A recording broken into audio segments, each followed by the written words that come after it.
Сәлеметсіздер ме, құрметті ұстаздар? Акты сауаттылық интенсив курсының екінші күніне қош келдіңіздер. Екінші күннің жоспарымен танысып алайық. Бірінші, акты сауаттылығына байланысты сайттармен танысасыздар. Екінші, сол сайттарда тапсырма үлгілерін қарастырып үйренесіздер. Үшінші, сол сайттарға тіркелудің жолымен танысасыздар. Барлығыңызға қайырлы білім болсын. Сонымен бірінші сайтымыз біздің ClassTools.net деген сайт, екіншісі Learning Apps, және үшіншісі мынандай генераторлар топтамасына арналған арнайы сайт. Ең алдымен ClassTools.net сайтына өту үшін кәдімгідей іздейтін Google болсын, Opera болсын, Wikipedia болсын, қандай да бір іздейтін арнаға қосыламыз. Яғни поисковик деп айтамыз ғой орысша. Мінекей сол жерге мына бір ClassTools.net дегенді көшіріп аламыз да. Осы жерге қойып, поискқа жібереміз іздеуге. Мінекей сонда мынандай сайт шықты. Осы сілтемені басып өтеміз. Мінекей осы бір ClassTools.net сайтының мүмкіндігімен танысамыз. Екінші Learning Apps. Үшіншісі жаңа айтып өткенімдей генераторларға, түрлі топтарға бөлуге арналған сайттар. Енді осы сайттардың мүмкіндіктері қандай, сол жөнінде толығырақ мәліметтерді аласыңыздар. Екіншісі жаңағы Learning Apps. Learning Apps'ың сілтемесін көшіріп аламыз мынандай етіп. Мінекей. Сосын Google-ға жазамыз. Поиск деп басып. Мінекей. Осындай. ClassTools.net-қа тіркелудің қажеті жоқ, а Learning Apps-қа міндетті түрде тіркелулеріңіз қажет. Менің арнайы кабинетім бар. Мен қазір кабинеттен шығып кетемін.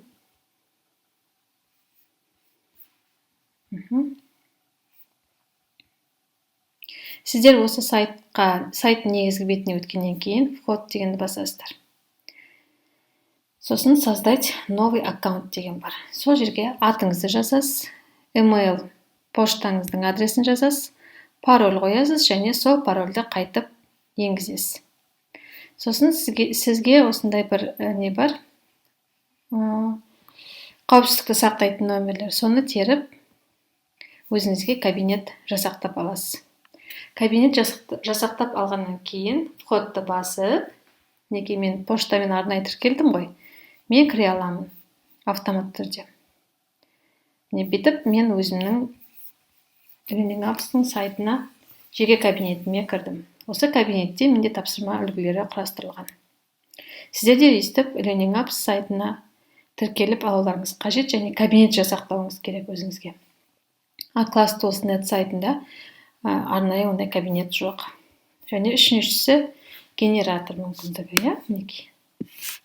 Сілтемені көшіріп аламыз. Google-ға қоямыз. Google Chrome. Мінекей сосын мына жерге жазамыз.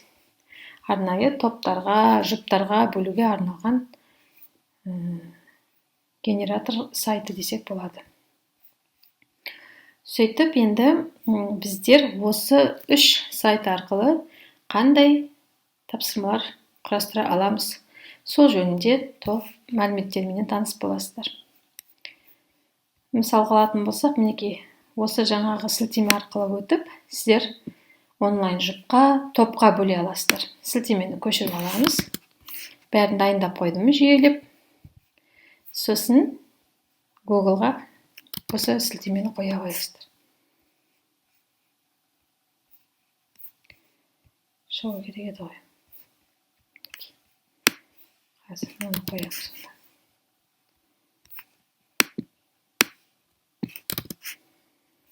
Мінекей.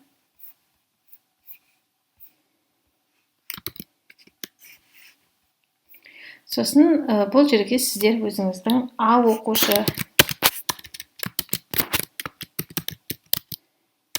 А оқушы, Б оқушы, С оқушы, Д оқушы деп оқушылардың тізімін жазасыздар, иә. Сосын осы оқушыларды екі топқа бөлгім келеді. Екі топқа деп разделить на группы дегенді басамыз. Сонда сіздерге екі топқа бөліп бердім электронды нұсқада. Сосын сіз осыны пайдаланып, оның сілтемесіменен мінекей бөлісе аласыңыздар. Яғни мынау жалпы оқушылардың тізімі мынау сізге екі топқа бөліп берді. Осылай етіп топқа да, жұпқа да бөлуге болады. Бірнеше оқушы болса, осылай етіп жұпқа бөлуіңізге болады. Мына жерге санын көрсетесіз. Мысалы, үшке бөлуге болады. Мінекей.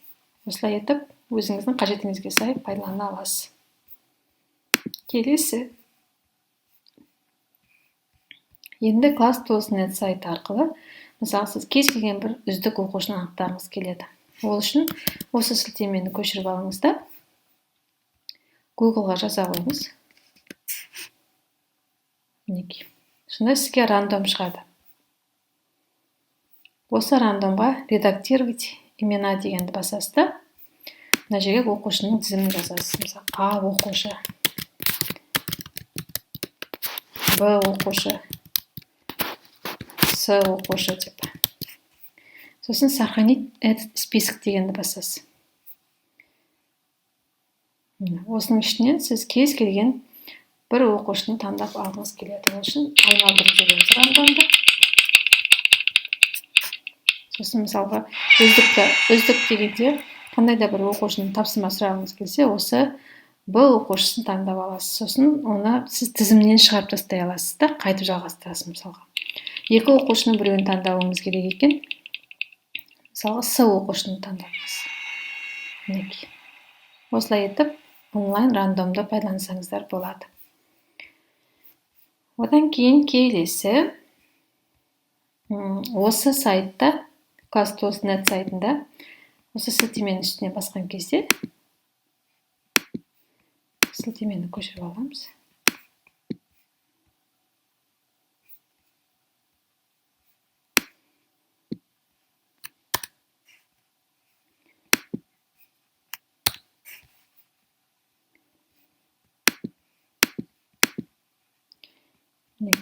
Вен диаграммасын жасауға болады.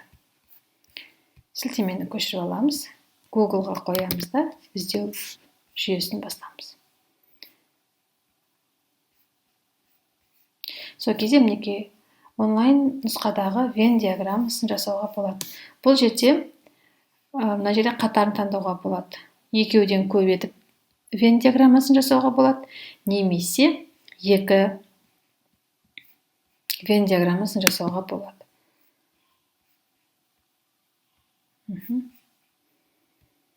Екі диаграмманы жасауға болады. Осы жерге жалпы сипаттамаларын жаза аласыздар. Яғни қажетіңізге сай қолдансаңыздар болады. Одан кейін келесі, енді сіз жаңа Learning Apps сайтына тіркеліп алдыңыз ғой. Енді сол Learning Apps сайтында сыни ойлауға бағытталған тапсырмаларды құрастыруға болады. Ол үшін сілтемені аласыз. Мен сізге тапсырма үлгілерін әзірлеп қойдым. Олардың бәрін өшіріп тастайық артықтарын.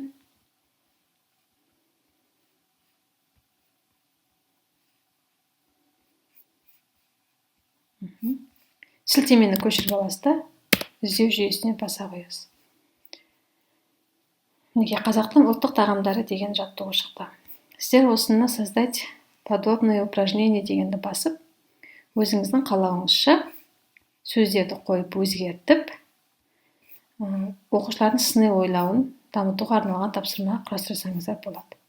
Мына жерге сөздерін өзгерте қоясыздар, бар болғаны. Сосын завершить и показать дегенді бассаңыздар, сіздің жеке кабинетіңізге сақталады. Ол жерде мысалы ұлттық тағамдарды оқушылар таба алады осы жерден. Одан кейінгі келесі тапсырма үлгісі суреттерді сөйлету. Осы сілтемені көшіріп аласыз. Google Chrome'ға қоясыз, іздейсіз, және музыкалық аспаптар деген бар. Мінекей. Мына суреттерді жылжытып, оқушы осы суреттерді сөйлету керек. Мінекей. Қай суреттің атауы қандай екен? Яғни өзіңіздің қалауыңызша түрлендіріп қолдансаңыздар болады. Осы тапсырма үлгісін өзіңіздің кабинетіңізге сақтап алуыңызға болады. Создать деп басасыз да, өзгертіп, сосын суретпен сөз сәйкестендіру дейді, сосын өзіңіздің кабинетіңізге сақтап аласыз.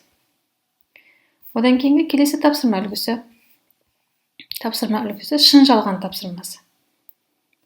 Шын жалған тапсырмасын осы бір сілтеме арқылы өтіп, мінекей, сілтемені іздеуге жібересіз, іздейсіз. Берілген тұжырымдардың шын жалған екенін табасыз. Мінекей, осы тапсырма үлгісінде сіз оңай пайдалана аласыз. Ол үшін тек создать подобное упражнение. Мен бәрін дайындап қойдым. Сіз тек соны пайдаланып өз кабинетіңізге жүктеп аласыз. Мінекей, шын жалған тапсырмасын орындауыңызға болады. Одан кейін келесі, осы тапсырма арқылы бос орындар толтыру, синонимін анықтау, антонимін табу деген сияқты тапсырмаларды орындатуға өте ыңғайлы. Ол үшін тағы да іздеу жүйесіне барасыз, жаңа сілтемені басасыз. Сол кезде сізге осындай тапсырма үлгісі шығады. Мінекей, мына жерге қажетті сөздерді қойып, тапсырманы орындасаңыз болады. Және дұрыс бұрыс екенін мына бір тетік арқылы анықтауыңызға болады. Сосын осы тапсырма үлгісін өзіңіздің кабинетіңізге сақтап аласыз да, өзгертіп, әрмен қатар мақсатыңызға сай құрастыра бересіз. Одан кейін сәйкестендіру. Мінекей, сілтемені көшіріп аласыз. Осы сайт арқылы қаншама тапсырма үлгілерін жасауға болады. Мінекей, қараңыздар, бірінші тапсырма. Мінекей, мына жерге түрлі атауларды жазуға болады. Одан кейін екінші тапсырма. Мысалға, дұрыс жазылған деген сияқты тапсырмаларды орындатуға болады. Өте керемет сайт. Одан кейін миллион кімге бұйырады ойынын ойнатуға болады. Ол үшін осы сілтемені көшіріп аласыз. Мен бәрін құрастырып дайындап қойдым сіздерге. Сосын іздеуге жібересіз.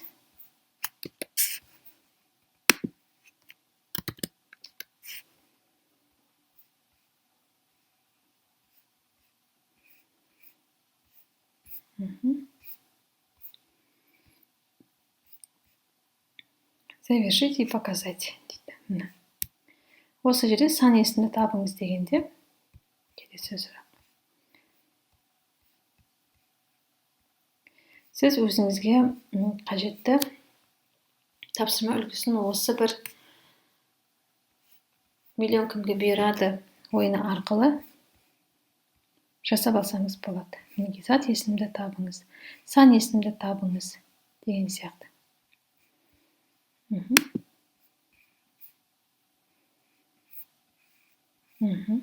Мінекей, осы жерге тапсырмалардың үлгілерін жасап, ең соңында жарайсың.